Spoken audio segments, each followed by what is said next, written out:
Muli po kami nagpapasalamat, aming Panginoon. Kinikilala po namin ang iyong muling pagkabuhay. Dahil po sa iyong muling pagkabuhay, kami rin po ay nagkaroon ng buhay. Sa maikling sandali, mga kapatid, tayo po'y lumapit sa ating Panginoon. Sa maikling pananahimik, ihandog po natin ang ating mga papuri, pasasalamat sa Kanya.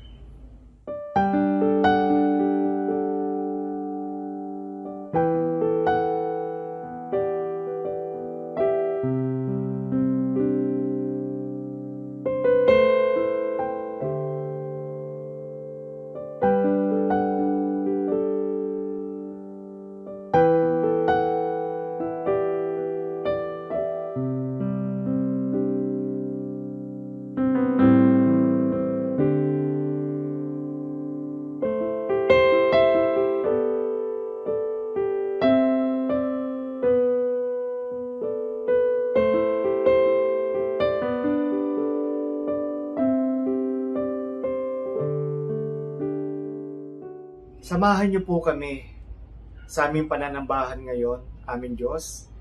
Pagpalain niyo po ang aming mga awit, ang magpapahayag po ng iyong mga salita. Nais po namin itaas ang iyong pangalan. Nais po namin kayong papurihan. Purihin po ang iyong pangalan.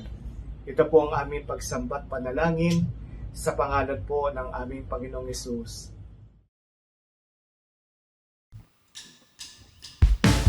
Praise the Lord.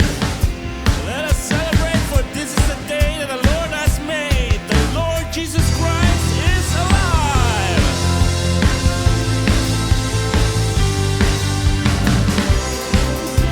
Mystery. Let us be and you have rescued me. Sing it out. Jesus is alive. Because the empty grave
pastol hindi magkukulang. Sapat na at higit pa, biyaya nyo'y sagana at umaapaw. Sapat na at higit pa, sapat na sa lahat kong pangangailangan, higit pa sa lahat kong inaasahan. Wala nang mahihirap pa pagkat kayo'y sapat na.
Sa aking paglalakbay sa buhay na ito, may isang bagay sa puso'y aking natanto. Kahit anong hirap ang dinaranas ko, ang katiyakan sa akin di naglalaho. Ang bawat hakbang ko nga ay may kabuluhan. Kahit minsan ay hindi ko maintindihan, dahil sa pangakong di niya ko bibitiwan. Kahit sa pagsubok mayroong di kagalakan. Si Kristo ay sapat sa akin. O si Kristo, siya'y sapat sa akin. Ang mga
ako'y wala ng pangamba.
Maligayang Pasko ng pagkabuhay po, mga kapatid. Baka yung mga bata hindi na nila alam na ang tawag sa Resurrection Sunday ay Pasko ng pagkabuhay. Dahil ito'y konektado doon sa Pasko ng pagkapanganak na i-celebrate naman pag December. Dahil connected ang dalawang events na yan. At napakahalagang balikan ang mahahalagang mga gunita at ganoon din naman ang mga aral nung siya ay bumangon muli sa kamatayan. Siya ay binuhay ng Ama sa langit. What better way to celebrate the resurrection of the Lord than to partake of the beauty, the power, and the healing ministry of His words and His story. Ang ating pag-aaral ngayong Resurrection Sunday, Pasko ng Pagkabuhay, pinamagatan nating From the Grave to Emmaus. Emmaus is a place about 12 to 15 kilometers from Jerusalem at napakahalaga na nangyaring event doon. Luke 24, 1 to 2. Maagang-maaga pa ng araw ng linggo, ang mga babae ay nagbalik sa libingan. Dala ang mga pabangong inihanda nila. Nang dumating sila doon, nakita nilang naigulong na ang batong nakatakip sa libingan. Familiar tayo dito sa twist na ito, sa plot na ito, na ang mga babae magdadala ng mga pabango para linisin ang katawan ni Jesus na bigla-bigla nilang inilibing dahil Sabat na, gabi na noong siya ay dinala sa libingan. At ngayon, bumalik sila sa first allowable time, yun ay right after the Sabbath was lifted, Sunday morning. At nagtataka sila at nagtatanungan, sino kaya ang tutulong sa ating magtanggal ng takip na bato dahil napakabigat nun nung nakatakip sa bunganga ng yungib na pinaglibingan kay Jesus. Pero nung dumating sila doon, wala na yung takip. Napakahalagang appreciate natin na kahit may pinoproblema silang may takip yung bunganga ng libingan at hindi nila kayang alisin yon, hindi yun sapat para mapigil sila na pumunta pa rin sa libingan. They took steps of faith. At meron tayong makakukuha agad na lesson dyan. Ngayon lalo na, hindi tayo laging sure kung ano mangyayari bukas, next week, kasi maraming mga variables. But let's take steps of faith. That everything will be alright. That everything will be over. That everything will have a new beginning. Katulad ni Jesus na ang alam nila ay nakalibing, may takip ang libingan, pero hindi sila napigil para gawin yung necessary steps na gusto nila at dapat nilang gawin. Sa buhay natin, just go and do your part. Let God clear the way. Meron tayong mga kuminsan na inaalala, paano kaya pagdating ko doon? Baka hindi ready yung kailangan ko. O kaya baka hindi ko masolve yung darating na problema next week. Basta gawin mo lang yung mga tamang steps ngayon. Gawin mo yung para next week na kaya mo, pero yung hindi, ipagpasa Diyos, leave it up to God, and just take steps of faith. Luke 24:3, ngunit nang pumasok sila, wala na rin ang bangkay ng Panginoong Yesus. Ano ang mararamdaman mo kung may dala ka mga pabango, binili mo pa naman, dilinisin mo yung katawan, tapos biglang bukas sa pala yung libingan at wala yung katawan? Many people will be disappointed. Baka iba sabi mo, sayang naman yung pabango. May binili pa naman tayo, may dala-dala tayong pabango, tapos hindi ba tutuloy? Nasa na yung bangkay? But some disappointments and fears are good. In fact, some disappointments and fears are for the better.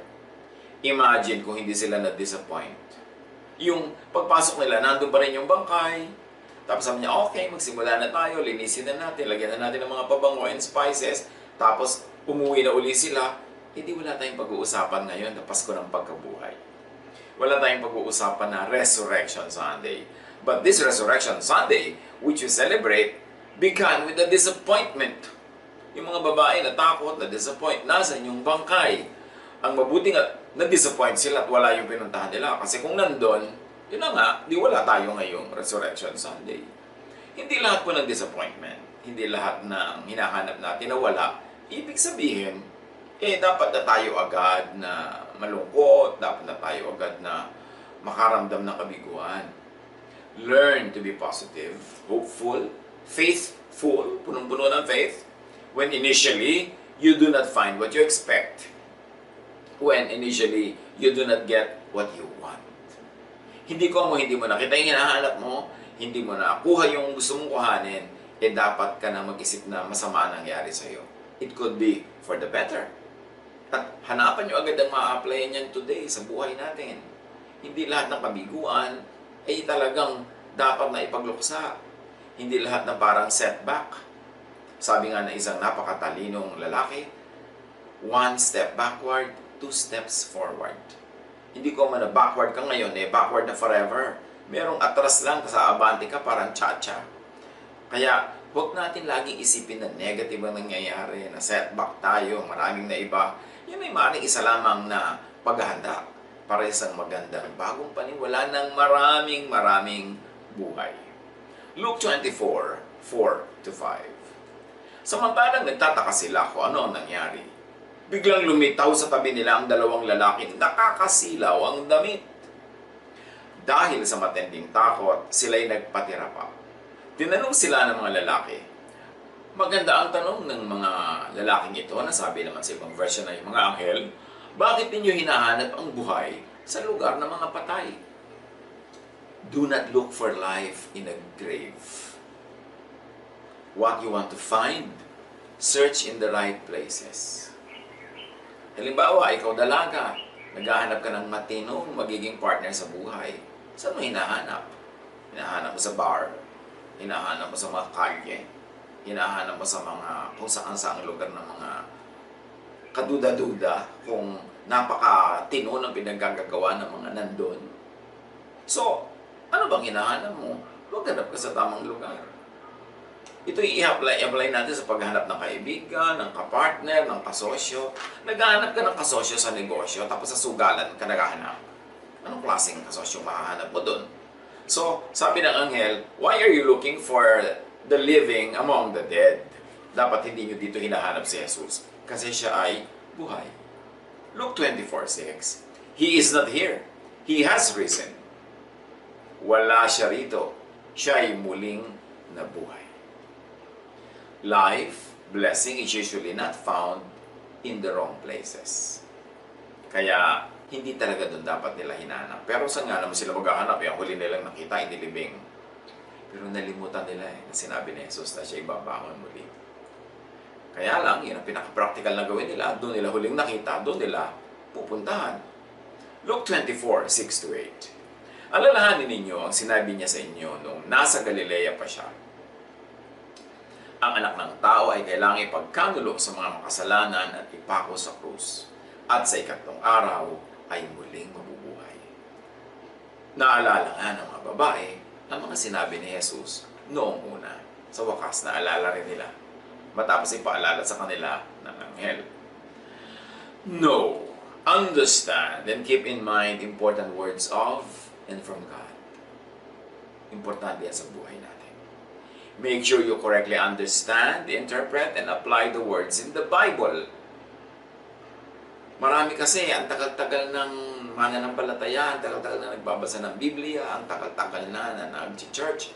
Pero, balok-balok to pagkakaunawa sa mga verses, mali-mali ang application, kaya mali-mali tuloy ang bunga sa buhay nila. It's important to make sure that you really understand the Bible so you don't get needlessly confused, lost, and disadvantaged. Ang dami-daming victims ng standard hermeneutics. Yung bang pagkakaunawa mo na yun ang ibig sabihin ng verse na yun, na napulot mo lang yun sa nagturo sa'yo, na napulot lang nung nagturo sa'yo, sa nagturo sa kanya, na napulot din nung nagturo sa kanya, sa nagturo doon sa nagturo. Ang nangyari meron palang kaisa-isang pinagmulan lang yung faulty reading na yon. Dumami na ng dumami ang nagkamali over time, generation to generation of learners. Kaya mahalaga, kino-question natin. Kahit ano pang pinag-aaralan natin, i-question natin yan. Kasi yung truth naman, hindi yan magagalit pag tinatanong. Lalo siyang titingkad, lalong gaganda, lalong magiging malinaw pagka sinusuri. Yun lamang kasinungalingan ang ayaw matanong. Kasi na-insecure siya na mabisto na siya ay kasinungalingan. Question what you believe in. Question your interpretation. Question yung namana mong mga pananalig, lalo't kung questionable ang bunga sa iyong buhay. Yung aral ka na ng aral ng mga verses, tapos matatakotin ka pa rin. Pagkatapos, suplada ka pa rin. magagalitin ka pa rin, masungit ka pa rin, lagi ka pa rin nagdududa, lagi ka pa rin maramot, magduda ka kung tama ang reading mo ng scripture. Kasi dapat, kung tama ang reading, tama ang bunga. At ang bunga dapat ay kapayapaan, katahimikan ng loob, at pag-ibig. Review how we read scripture. Tulad ng mga babaeng ito, dapat ni-review nila yung mga itinuturo sa kanila ni Jesus. Pag naman hindi naman mas maing ginawa nilang pumunta sa libingan, pero meron sanang mas mainam silang ginawa na hindi nila nagawa agad dahil nga nalimutan nila yung sinasabi ni Jesus. Luke 24:9-10. Kaya't umuwi sila at isinalaysay nila sa 11 at iba pa nilang kasamahan ang buong pangyayari. Ang mga babae ito ay sina Maria Magdalena, Juana at Maria na ina ni Santiago. Sila at ang iba pang mga babaeng kasama nila ang nagbalita sa mga apostol. So puro babae yung nagpunta sa grave, puro babae ang unang nakaalam na bumangon na mula sa kamatayan si Jesus, at ngayon mga babae ang nagturo doon sa mga lalaki tungkol sa pinakamahalagang katotohanan na ito sa kasaysayan ng ating pananalig. They were all women.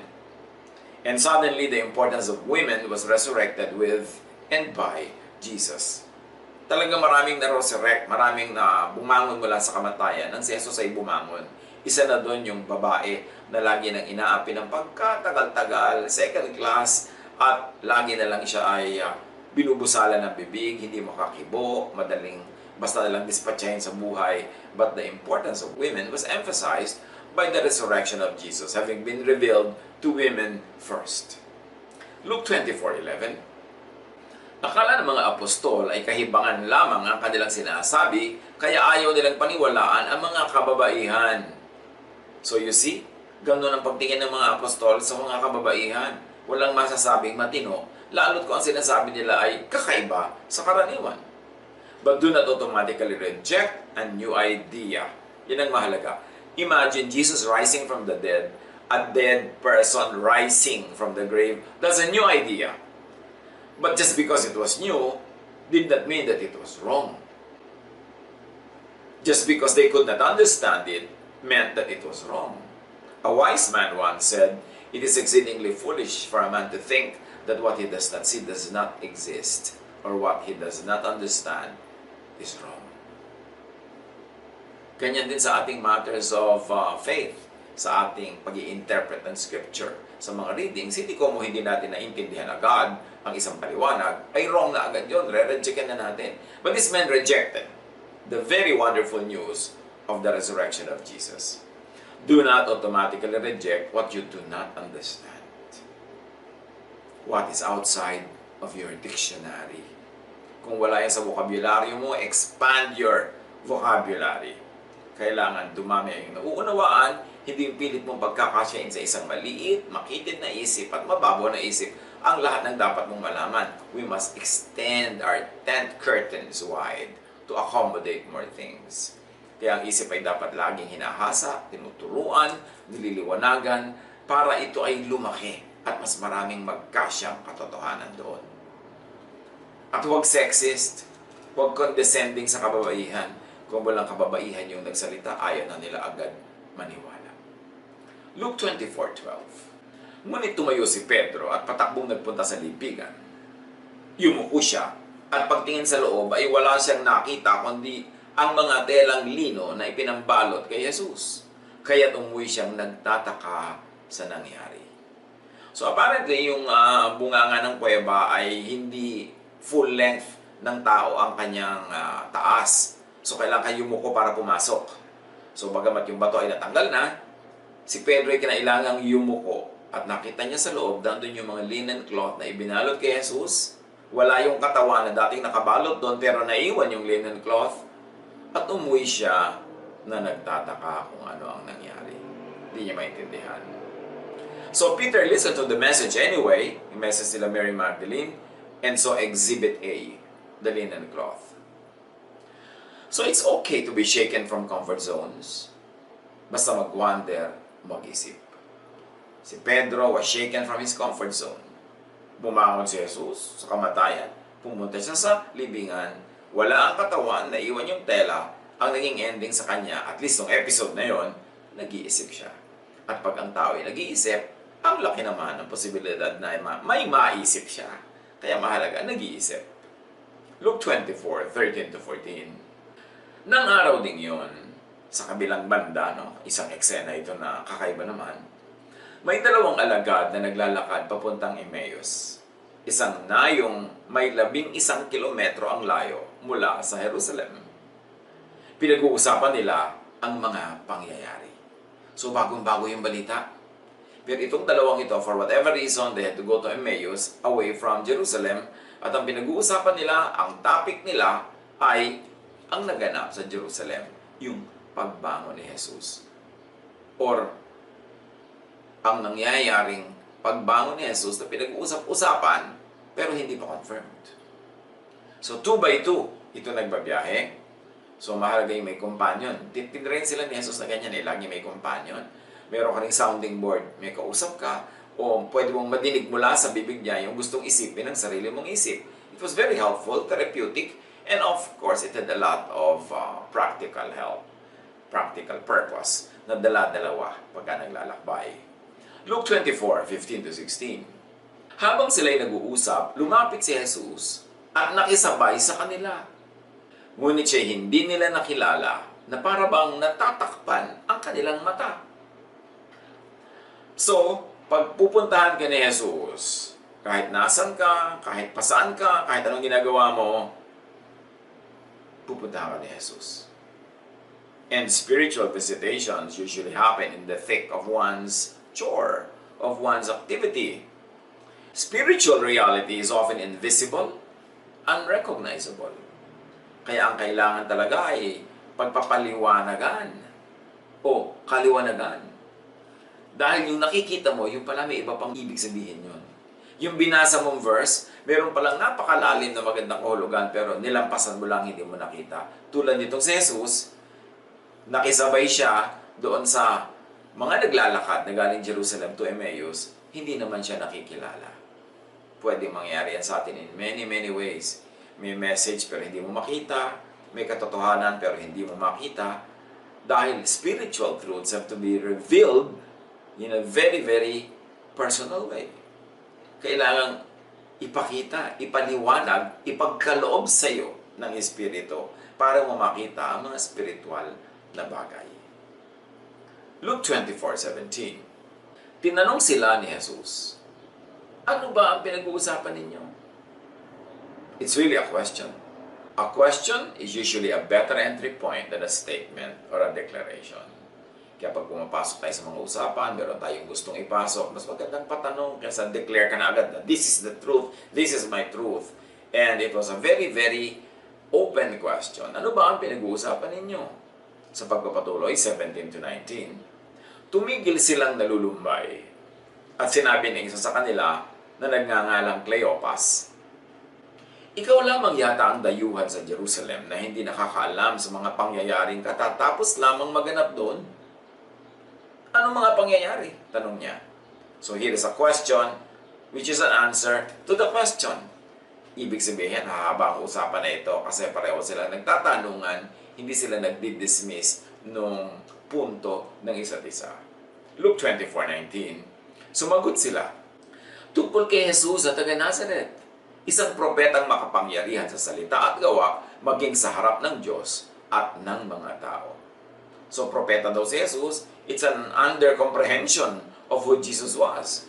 At magtataka tayo, ito yung mga alagad na, close sa mga disciples. At apparently, kasama sa grupo ni Jesus ang mga ito. Pero ang pagkakakilala pa lang nila, isang magaling na propeta na matuwid sa harap ng Diyos at mga tao. Luke 24:20-21, isinakdal siya ng aming mga punong pari at mga pinuno ng bayan upang mahatulang mamatay. At siya'y pinako sa krus. Siya pa naman ang inaasahan naming magpapalaya sa Israel. Again, disappointment, frustration, hopelessness.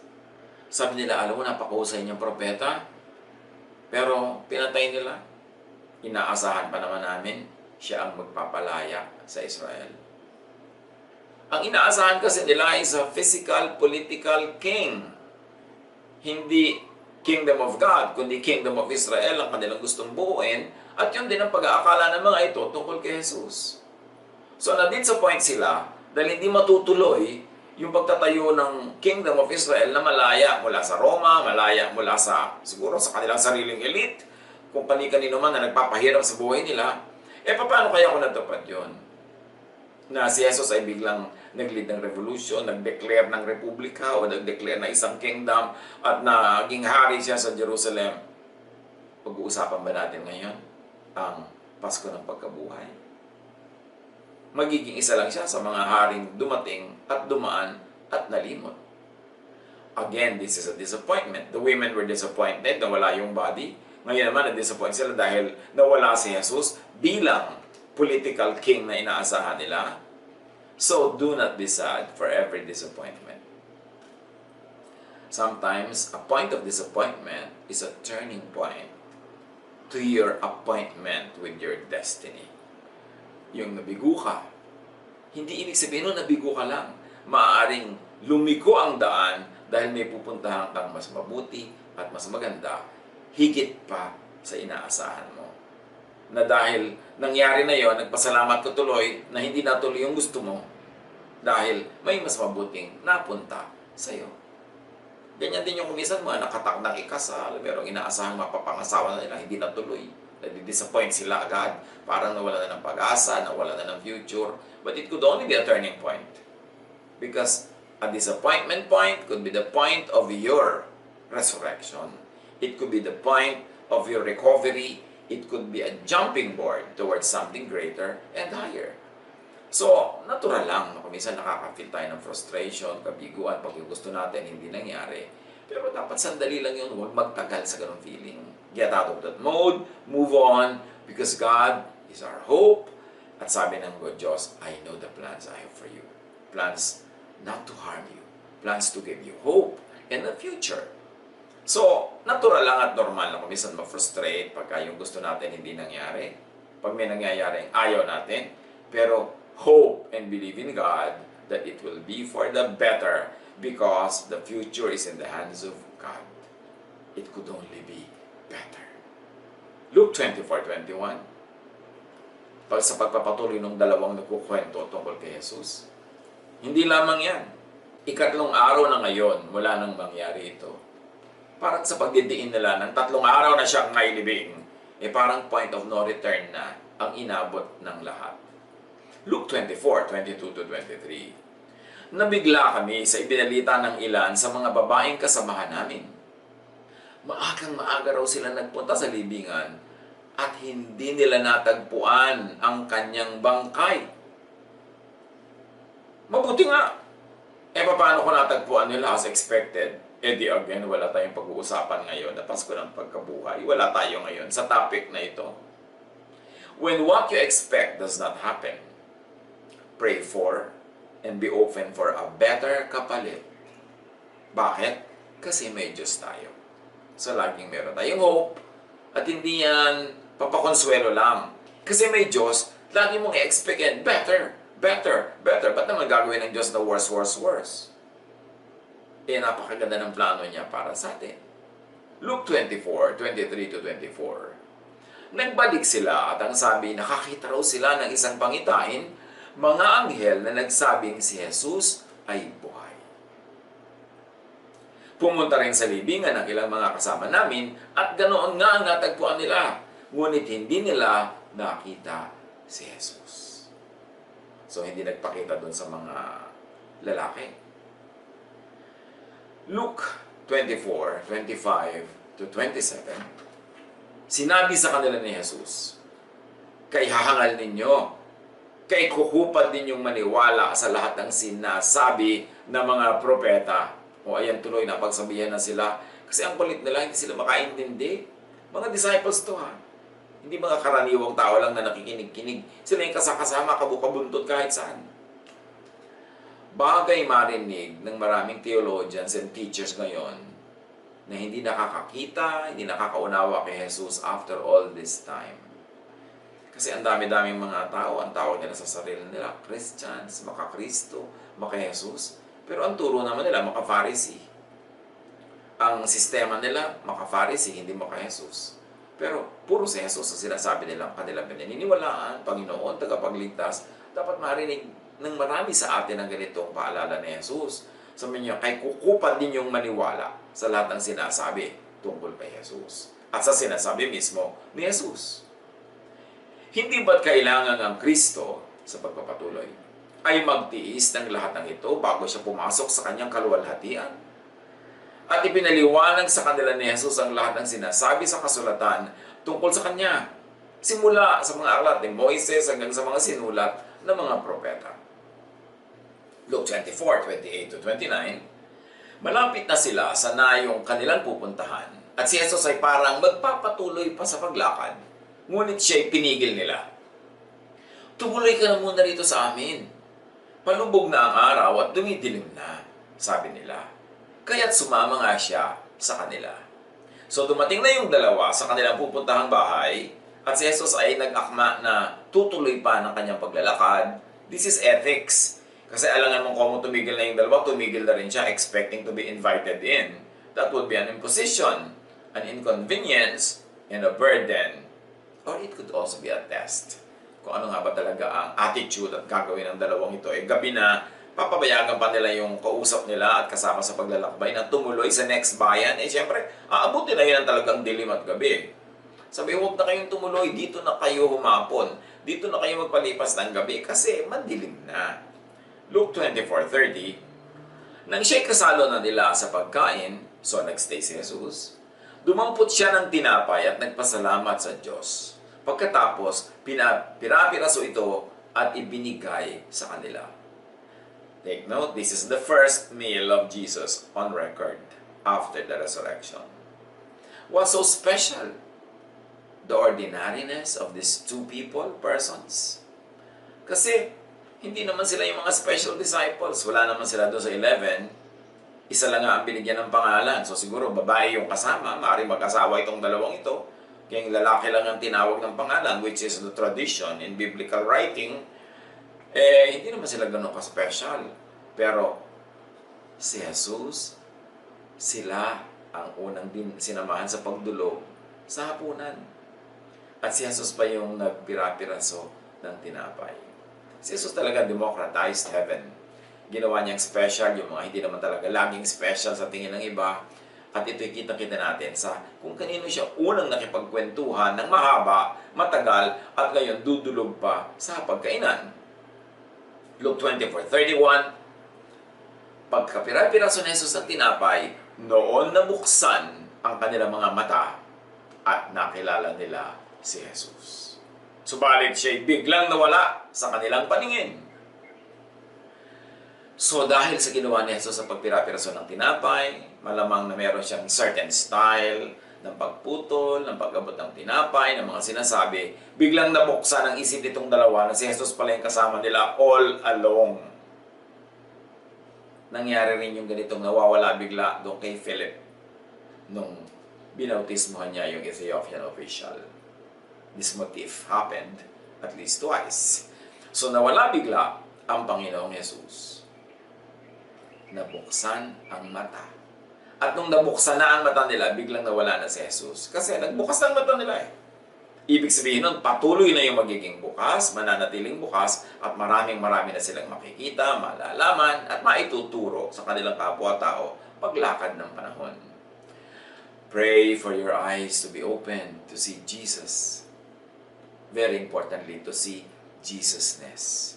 Apart from Moses-ness, from Pharisee-ness, from all kinds of ness dyan, kailangan bukas ang mata natin, kitang-kita natin si Kristo ay bukod. Siya ay iba at kakaiba at huwag tayong malito sa teaching niya at sa teaching ng iba. Huwag natin isurrender ang teaching ni Jesus sa teaching ng sino man, kahit na sila ay nasa Bible din. Kasi si Jesus lang ang anak ng Diyos, siya lang ang Lord of Lords, at siya lang binigyan ng pangalan that is above every name. So all teachings must be surrendered to the teachings of Jesus, must be filtered through the Jesus filter. At yung papasa lang doon, lalampas lang doon, ang marapat ituloy na ituro. Dapat may bukas tayong mata na hindi si Jesus ay isa lang sa marami. Kailangan kitang-kita natin nangingibabaw siya, bukod, kakaiba. At ganoon din ang kanyang mga teachings, at ganoon din ang attitude natin sa mga teachings niya when compared to the teachings of any other person, bumukas ang mata nila.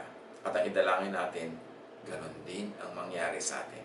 At kung bumukas na, nagsimula ng bumukas, patuloy pa itong bumukas ang bumukas para mas maraming liwanag na pumasok. Be blessed by and through those whose eyes are open. Mga tao naman, iba-iba ng degree ng pagkakabukas ng mata, ng isip. So, bless tayo kung meron tayong mga kasamang mas bukas sila kaysa sa atin, edi makinabang tayo sa nakabukas nilang mata at maakay nila tayo mula sa ating mga sariling kadiliman. Luke 24:32, nasabi nila sa isa't isa, kaya pala nag-aalab ang ating puso habang tayo'y kinakausap niya sa daan at ipinapaliwanag sa atin ang mga kasulatan. So itong 2 taong unang pinagpaliwanagan ni Jesus ng mga kahulugan ng mga kasulatan. What a privilege!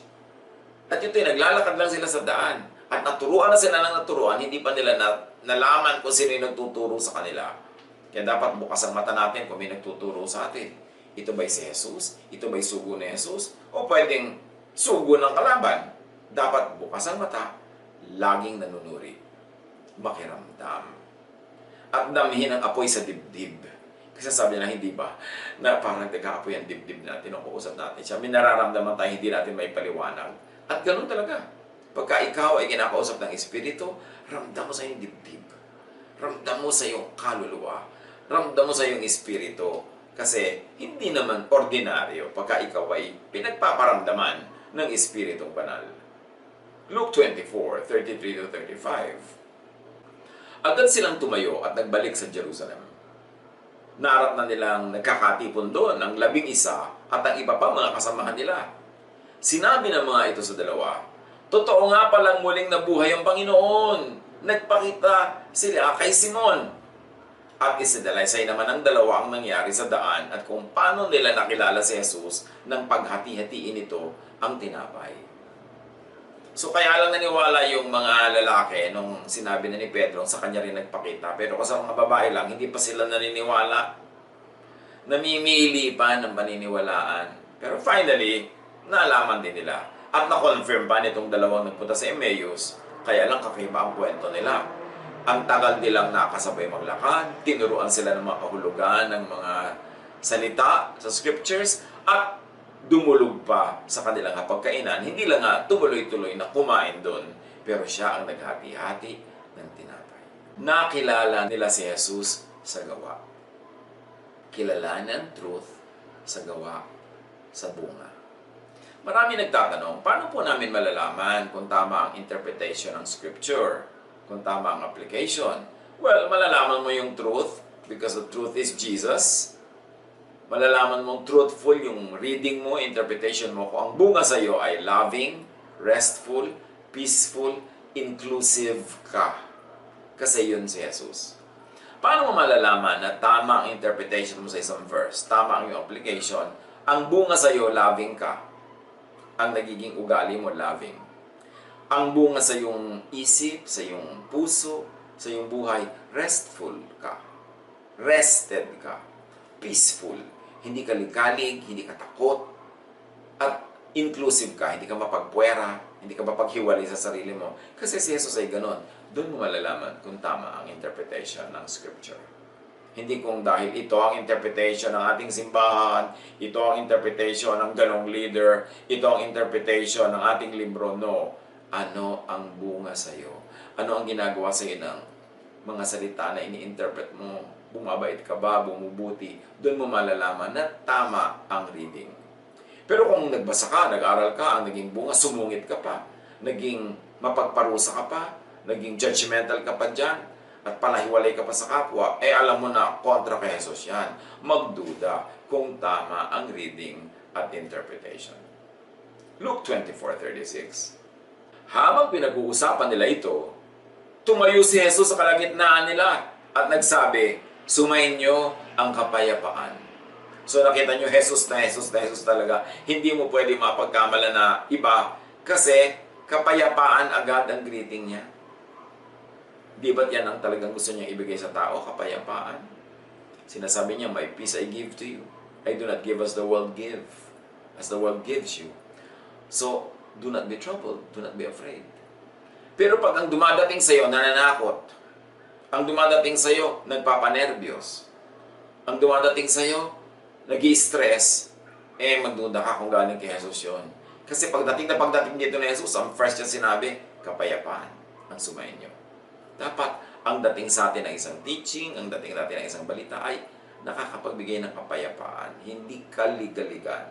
Kaya mga kapatid, tayo na nagsasabing mga anak ng Diyos, mga followers ni Jesus, ang ibigay din natin na greeting sa iba, balita, ay yung kapayapaan, yung nagpapapayapa ng loob, hindi yung nagpapagulo ng loob, nagpapatakot. Wala nang ginawa yung mga tao ngayon, lalo sa ganitong panahon, magtakutan ng magtakutan. Nagko-contest, mag-una-unahan, mag-post ng mga nakakatakot at nakakagulong mga bali-balita, news at fake news. Nagsulputan na naman isang katerbang mga propeta na ang ministry naman ay manakot. So alam mo agad, hindi yun kay Jesus. Kasi si Jesus ang gusto niya magbigay ng kapayapaan. So sabi niya, kapayapaan ang sumayin nyo. Luke 24:37. Natigilan sila at natakot sapagkat ang akala nila ay nakakita sila ng multo. Eto na naman, kapayapaan na nga ang opening ni Jesus, takot pa rin ang sagot nila. Bakit ang dami-daming mga followers ni Jesus ang hilig matakot at manakot? Sinabi na ng kapayapaan, ang tikas ng ulo, natakot pa rin. Multo pa rin ang isip nila tungkol kay Jesus. Tulad nung naglalakad sa tubig si Jesus, sabi nila, multo. Si Jesus nga, ang daming beses silang napagkamalang multo. So ngayon, sa mga nangyayari sa paligid natin, ang dami din diyang tinatawag na multo-multo. Pero pag magmumulto-multuhan ng mga tao at magpapanakot ng mga multo, anong mapapala natin? Nervyos. Samantalang ang gusto ni Jesus, kapayapaan, katahimikan. Si Jesus na nga yun di ba? Ghost ang akala nila, ghost na naman, ghost pa rin. Because the disciples loved to scare themselves.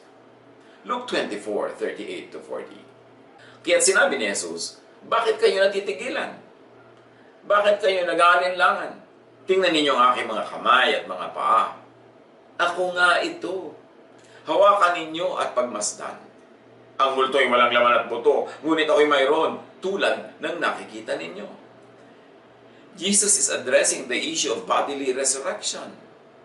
Talagang pinatutunayan niya na siya ay laman, buto, buhay, hindi isang pangitain, hindi isang hangin, hindi isang multo. Luke 24:41-43. Parang hindi pa rin sila makapaniwala sa laki ng galak at pagkamangha, kaya tinanong sila ni Jesus, may pagkain ba kayo riyan? Kaya't binigyan nila ng isang hiwa ng islang inihaw, kinuha niya ito at kinain sa harap nila. So para na lang maniwala sila na meron siyang sikmura, meron siyang tiyan, meron siyang digestive system, humingi siya ng pagkain. Ito ang pangalawang instance na may kainan na magaganap. At naniwala na sila pagkatapos nun.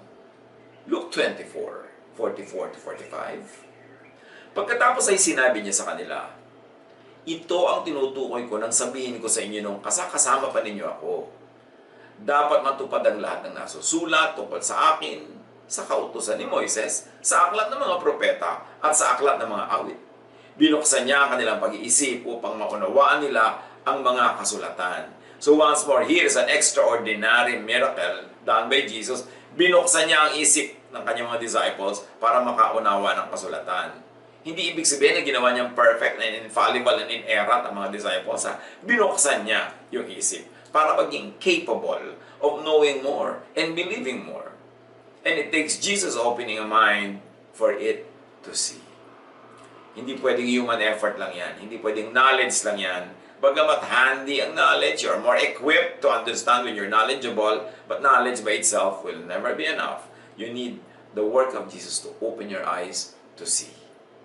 Luke 24:46-47. Sinabi niya sa kanila, ganito ang nasusulat, kinakailangan magdusa at mamatay ang Kristo at pagkatapos siya ay muling mabubuhay sa ikatlong araw. Sa kanyang pangalan, ang pagsisisi at kapatawaran ng mga kasalanan ay dapat ipangaral sa lahat ng mga bansa magmula sa Jerusalem. Luke 24:48-49. Kayo ang mga saksi sa mga bagay na ito. Tandaan ninyo, Isusugo sa inyo ang ipinangako ng aking Ama. Kaya't huwag kayong aalis sa Jerusalem hanggat hindi ko kayo napagkakalooban ng kapangyarihan mula sa langit. And of course, ibig niya sabihin, wait till the Feast of Pentecost. Because that's when the Holy Spirit would come. Yung pangako ni Jesus na, I will never leave you, I shall be with you, I will send the Comforter, the Holy Spirit. Then the Holy Spirit was sent. Sabi niya, huwag kayong aalis dito sa Jerusalem. Antayin niyo dito ang pagbaba ng Espiritu. Para bang sinasabi ng matatanda, kung saan nadapa, doon bumangon. Doon nadapa si Jesus di Jerusalem sa pagdala niya ng krus. Doon siya pinatay. So kailangan doon ibangon ang puri ng Panginoon at doon makita ng lahat na totoo ang pangako ni Jesus at siya ay nagsubo ng kanyang kapalit, ang Espiritong Banal, at dumating yon sa kanila nung day of Pentecost sa Jerusalem. Pista, nandun lahat ng mga Hudyo from all over the world. So in one instant, the message of salvation, the message of the gospel was brought to all the four corners of the world. Pag uwi ng mga Hudyo na yon, dala-dala nila ang balita tungkol kay Jesus. Luke 24:50-53. Pagkatapos ng mga ito, sila isinama ni Jesus sa labas ng lungsod. Pagdating sa Bethania, ay tinaas niya ang kanyang mga kamay at sila'y binasbasan. Habang binabasbasan niya sila, siya'y umalis at dinala paakyat sa langit. Ang sarap naman ng departure scene na ito ni Jesus, bine-bless niya yung mga disciples. Siya'y sinamba nila at pagkatapos ay bumalik sila sa Jerusalem na punong-puno ng kagalakan. Palagi silang nasa templo at do'y nagpupuri sa Diyos. At of course, lagi rin silang nasa sambahay. Doon nga sila lumago sa mga bahay-bahay nila na fellowship, pag-aaral ng mga salita na naiwan ni Jesus sa mga disciples at pagsasama-sama nila sa pagkain at pagtutulungan nila sa isa't isa. Sa tinagal-tagal nilang kilala si Jesus, hindi pa rin pala talaga kilala. I-apply natin yan ngayon. Sa tinatagal-tagal na nagpa-Bible study, nag-church, nakikinig o nangangaral pa nga, ang dami pa nating dapat malaman tungkol kay Jesus. Idalangin nating buksan niya ang ating mata para makita ang dapat makita. Hindi yung daan lang ng daan sa mga letra at mga paragraph sa Bible, pero nami-miss yung point. Akala ng maraming Christian, kilala nila si Jesus. Totoo ba yun? Akala nila sinusunod na nila si Jesus. Totoo ba yun? Baka Pharisees ang sinusunod. At ang akala, may faith na sila. Really? Ang daling madaya, ang daling malito, ang daling matakot, ang daling magtakutan. At madalas, hindi naman si Jesus ang sinusundan, kundi Pharisee. Madalas, hindi naman love, peace, and rest ang mensahe, kundi gulo, kundi hatred, judgmentalism. So, idalangin natin mga kapatid. Buksan ni Jesus ang mata at isip at puso for more and more Jesusness. Si Jesus ang panukat ng lahat. Lahat sa Kanya susukatin at sasalain. Ang dalangin natin, lalo natin siyang makilala. Lalo natin siyang makita. Especially sa panahon na ito, na dapat natin talagang makita at makilala si Jesus. Na kailangan natin makita yung liwanag, hindi yung dilim. Makita natin yung pag-asa, hindi yung takot. At makita natin that God is in control, the Father is in heaven, seated on His throne, and He is in control of heaven and of earth and all His creation. Makita natin yan dahil yan ang pinapakita sa atin ng Panginoong Jesus. Maligayang, maligayang Pasko ng pagkabuhay.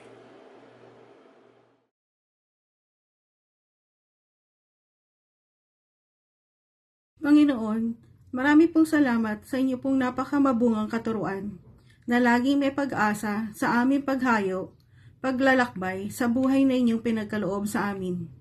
Kaya naman, hayaan namin na manguna ang kapayapaan ni Kristo sa aming puso at isip. Dalangin namin na patuloy na buksan ng aming Panginoong Hesus ang aming puso at kaisipan, pagkat siya ang tunay na panukat ng totoong liwanag at siya ang may kontrol ng langit at lupa. Salamat po sa Pasko ng Pagkabuhay. Sa ilang sandali ng katahimikan, patuloy po nating papurihan at pasalamatan ang Panginoon.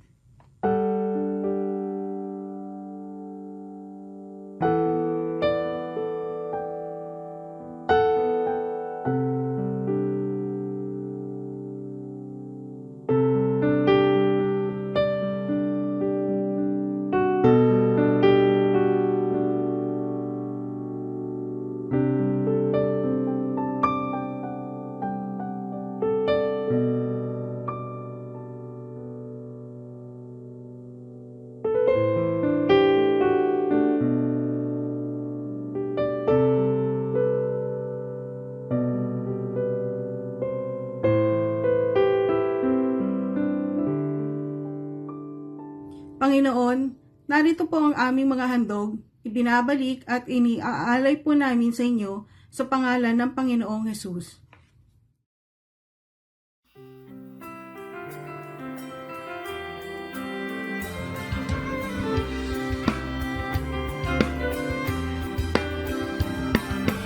Aking mga kamay, naghahandog tanging alay. Mula sa puso ko'y tigil, pasasalamat na hatid. Upang salita niyo ay palaganapin, mapalawak ang makalangin na gawain. Tinig na umaawit, pagpapuri ang inihahatid. Pasasalamat ang sinasabi, ang kalakay walang patid. Upang sayang ibinabalik, pagkabiyayang galing sa langit. Tunay at mayaman, inyong pag-ibig. Ang aming alay, O Diyos, ay tanggapin. Handog na pinakamainam, ang aming dadalhin.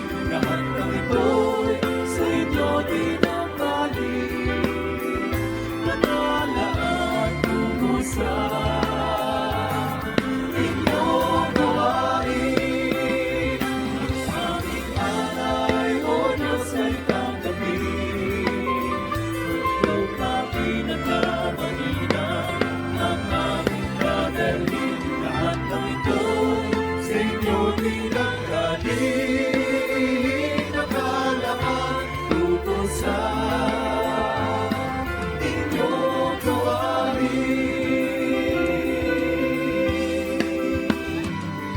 Lumahati sa Diyos na may likha sa aming mundo. Alagot kayo naman siya nawa. Siya nawa.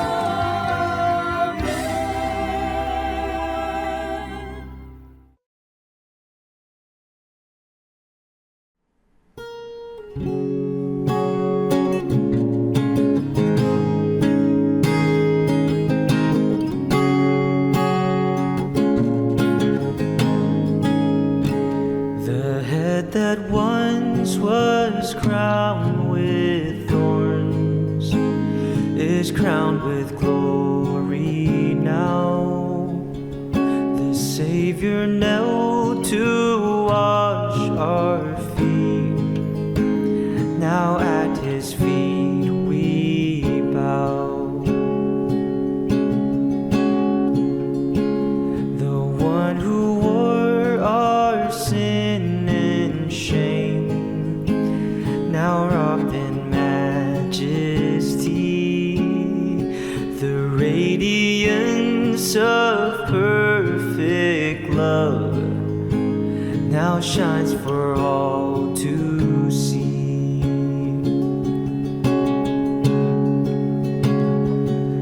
Your name is victory.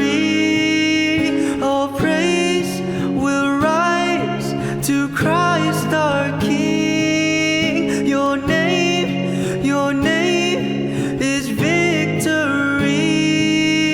All praise will rise to Christ our King.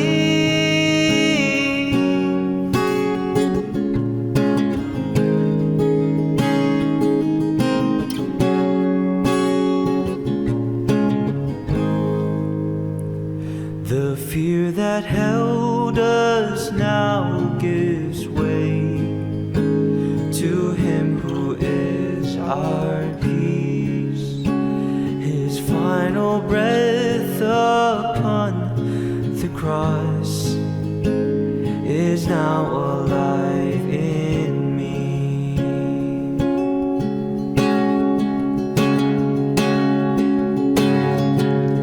Your name is victory.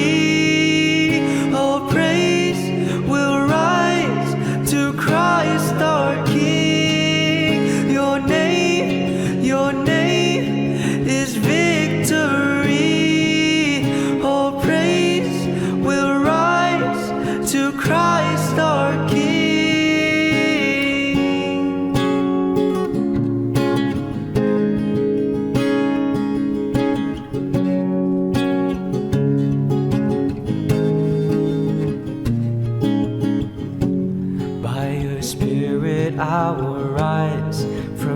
ashes of defeat.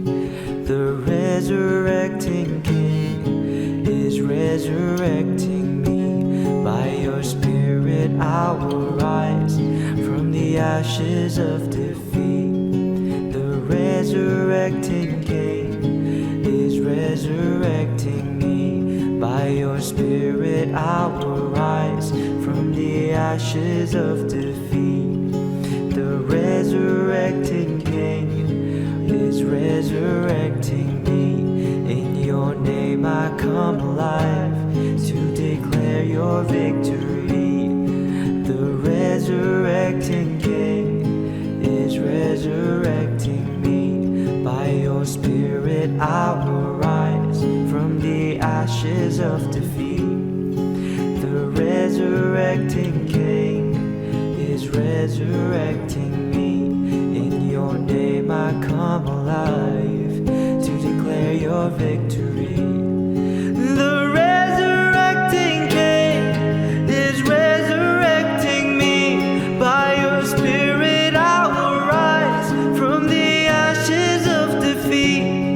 The resurrecting King is resurrecting me. In your name I come alive to declare your victory. The resurrecting King is resurrecting me.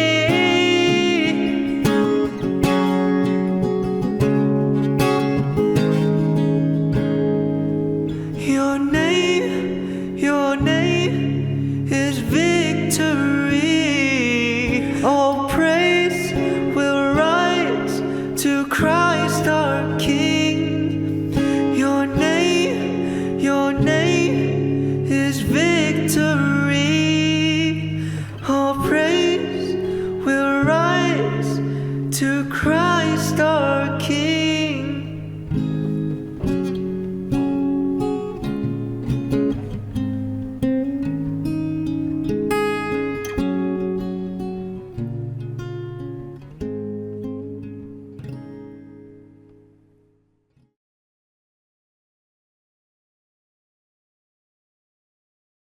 Pagpalain kayong lahat at patuloy tayong lumakad sa liwanag at katuruan ng ating Panginoong Hesus. Ama, salamat po sa aming natapos na gawain na ito. Salamat po sa pagkakataon, sa unique opportunity that we have right now to celebrate Easter, the essence, the teachings of our Lord Jesus. Ama, sa aming pong pagtatapos ay patuloy namin na hinihingi na katagpuin niyo po ang lahat ng aming pangangailangan. We will also commit ourselves to continually celebrate our Lord and our Savior in our lives. Give us your blessings, your strength, and your favor, so we may live in the ways of your Son, our Lord Jesus, through the wisdom you have revealed through our Pastor Ed Lapis. Mga kapatid, my dear friends, brothers and sisters, may the Lord bless you and keep you. Receive the strength and the richness of the Spirit of the Lord. You will experience His prosperity, His presence, and His power. And you will also receive His unconditional love and His amazing grace day by day. In Jesus' name.